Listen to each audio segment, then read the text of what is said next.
long story short, I had a near-death experience one night where I literally left my body.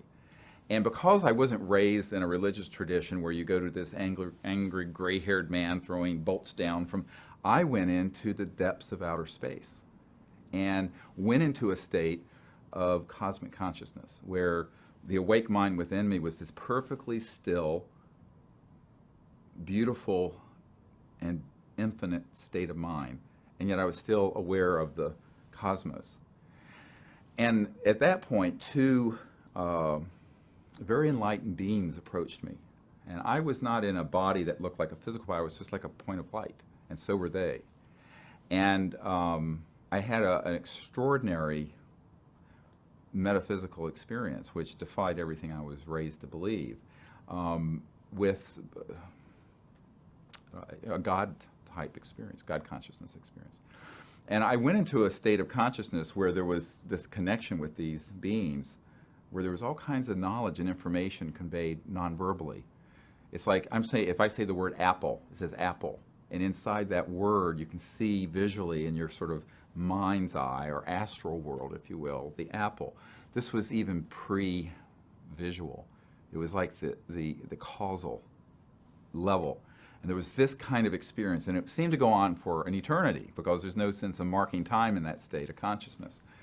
And I ultimately had a profound state of sort of oneness consciousness, where I saw the entire cosmos as an awake thing.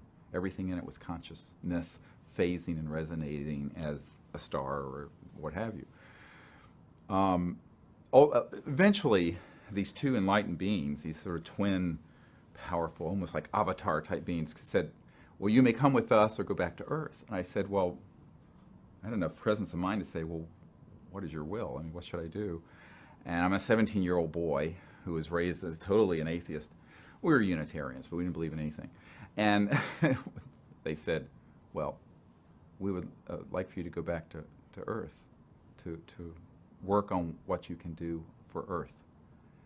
And with that, I became very depressed, to be honest with you. I had no interest in coming. After that experience, I had no interest in being back.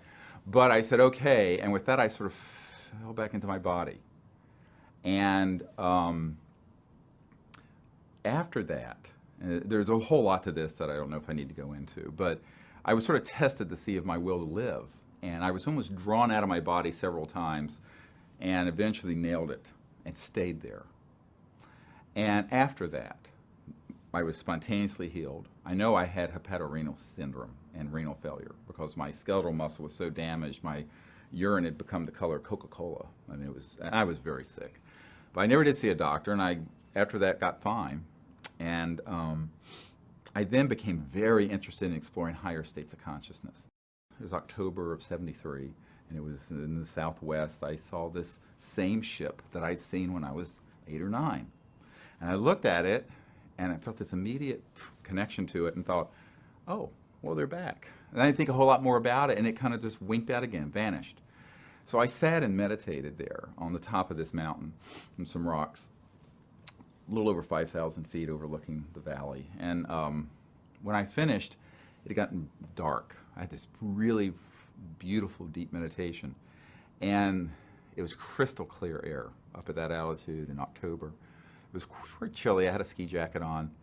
And at the end of it, I stood up and I looked at the sky, and a thought that wasn't my own entered me and said, behold what a beautiful universe God has made. And with that, I went, as that thought ended, I went into exactly the same state of consciousness I was in when I had my near-death experience. Well, a few minutes later, I realized there was a glowing right below the crest of the mountain. And then I realized there was this animal, what I thought was an animal, nearby.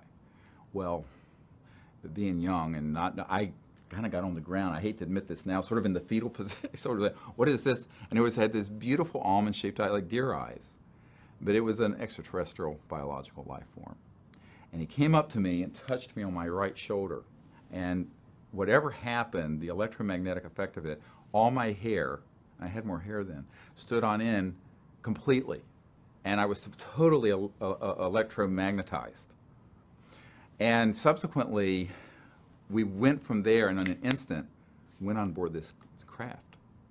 And within 2 what happened after that is sort of metaphysical in the sense that we seem to dematerialize and then appear out in space.